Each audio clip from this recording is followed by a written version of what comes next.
Nous revoilà encore sur notre chaîne YouTube École Virtuelle 360 pour élaborer la leçon numéro 6 du programme de la classe de terminale qui s'articule autour de la décolonisation en Inde. Ce que vous devrez comprendre dès l'entame de votre appréciation en est que l'Inde fait partie de la décolonisation en Asie comme Indochine, qui maintenant représente à bien des égards deux exemples typiques de formes opposées de la décolonisation. Ce que l'élève doit comprendre dès l'entame de son appréciation en est que l'Inde était une colonie britannique en Asie du Sud qui a connu une forme de décolonisation pacifique. Comme vous avez des séries de questions à me poser sur cette forme de décolonisation, donc je suis à l'écoute. Monsieur, oui. Que représente l'Inde pour la Grande-Bretagne? Que représente l'Inde pour la Grande-Bretagne? Et sur quelle base repose cette domination britannique? Et maintenant, sur quelle base repose cette domination britannique? C'est-à-dire la question en est que représente l'Inde pour la Grande-Bretagne et sur quelle base repose cette domination britannique? Donc, pour répondre à cette question, c'est simple. L'Inde est une colonie britannique. Comme on peut dire, les Indes britanniques. Les Indes britanniques représentent l'Union indienne, le Pakistan et le Bangladesh. L'Inde était considérée comme la perle de l'Empire britannique grâce à l'immensité de son territoire, grâce aux ressources naturelles que dispose ce pays, mais grâce à un important marché de consommation. Ainsi, pour s'asseoir sur sa domination, la Grande-Bretagne s'appuie sur une diversité religieuse et ethnique, sur une organisation sociale en caste fermée et sur la division du territoire en plusieurs principautés. Voilà la réponse à cette question. Et je pense que vous n'avez pas de problème. Donc, au suivant. Monsieur? Oui. Pourquoi ce mouvement nationaliste indien, oui, qui était réformiste, devient radical? Devient radical. Comme on l'a si bien affirmé. En plus de cette question, c'est une logique. Maintenant, le système colonial qui met en avant l'exploitation économique maximale de la colonie entraîne à partir de la fin du 19e siècle la contestation du régime.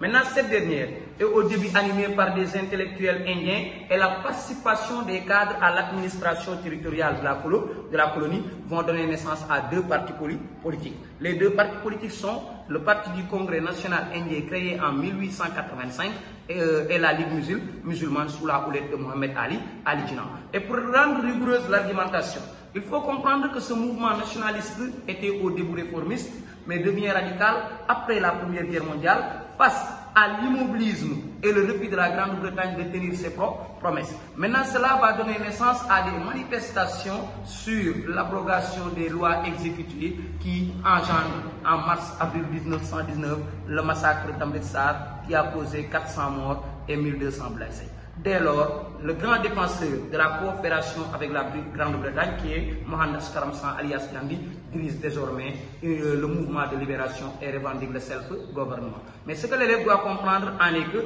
c'est après la mort de Tilak que Gandhi devient le principal, maintenant, leader du nationalisme indien. Et voilà la réponse à cette question. Donc, au suivant, si vous avez des séries de questions... Moi, si j'ai une question à formuler. Qui sont les leaders du nationalisme indien? Qui sont les leaders du nationalisme indien? Et quels sont leurs moyens d'action? Les leaders du nationalisme indien et leurs moyens d'action. Je l'ai si bien affirmé tout à l'heure, tout en disant que Gandhi, le grand défenseur de la coopération avec la Grande-Bretagne, donc les animateurs du mouvement nationalisme indien sont Mohandas Karamchand, alias Gandhi, surnommé le Mahatma, symbole de la non-violence, et qui est assisté par le Jawaharlal Nehru et Mohamed Ali Jinnah. Donc, cela même, je peux mettre en évidence qu'en Inde, on a la communauté indienne et ce qu'on appelle les musulmans. Les musulmans sont sous la houlette de Mohamed Ali Jinnah qui dirige la Ligue musulmane et Gandhi et Nehru secouent autour de ce qu'on appelle le Parti du Congrès national indien. Quels sont leurs moyens d'action? Ces personnes luttent contre la restriction des libertés, c'est-à-dire qu'on les a privés de leur liberté, ils luttent pour l'indépendance à travers la non-coopération, la non-violence, le boycott des produits britanniques et la désobéissance civile. Et ce mouvement mené par Gandhi est très suivi, ce qui lui vaut d'être emprisonné à 6 ans de prison à partir de 1922, mais il n'a purgé que 2 ans à cause des revendications sociales et à cause des défaillances de sa santé. Il a été libéré en 1924. Il continue de mener une lutte acharnée contre les Britanniques en lançant le 12 mars 1930 la marche du sel. Et maintenant, cette marche du sel, ce n'est rien d'autre que pour dénoncer la manière dont la Grande-Bretagne a tendance à extravertir le sel indien. N'est-ce pas? Il sera encore arrêté, libéré, et on parle de ce qu'on appelle des conférences de la table ronde. Les conférences de la table ronde, le premier c'est en janvier 1931, deuxième c'est septembre 1931, troisième c'est en décembre 1932, et toutes ces conférences sont vouées à l'échec. Voilà la réponse à cette question. Je pense que c'est assez long, mais j'ai trop détaillé et décortiqué les choses. Donc, si vous avez d'autres questions, oui, celle-là. Qu'appelle-t-on le nom Indian Act et qu'est-ce qui est à l'origine des problèmes religieux? Ok, le mot Indian Act. Lorsque ces conférences sont vouées à l'échec, la Grande-Bretagne, maintenant, va mettre le mot Indian Act en 1935. Lorsqu'il prévoit de faire de l'Inde un État fédéral doté de 11 provinces indépendants les uns et les autres. Donc, ce que l'élève doit comprendre, que ce bras de fer amène une série de négociations, on l'a si bien dit, qui va donner naissance au mot Indian Act. Malgré la nouvelle constitution de 1937 qui exige l'indépendance, qu'est-ce qui va se passer? On doit être en mesure de comprendre qu'il y aura bel et bien des clivages entre hindous et musulmans. Des clivages signifient des problèmes entre la communauté indienne et les musulmans. Qu'est-ce qui est à l'origine de ces problèmes? Comme vous l'avez si bien affirmé, ces problèmes sont dus parce que les Indiens, dirigés par Gandhi et Nehru, veulent l'indépendance d'un seul État au moment où Mohamed Ali Jinnah souhaite la création d'un État musulman. Kon, musulmans, ils veulent sen dëkk bopp, dirigé par Mohamed Ali Jinnah. Indiens, ils veulent l'Inde soit indépendant avec un seul pays. Donc il y a problème. Qui veut bëgg ñu xaj, qui veut bëgg mu nekk benn dëkk. Voilà la réponse à cette question. Et ensuite, pourquoi dit-on que l'indépendance de l'Inde s'est déroulée dans la division et dans la partition?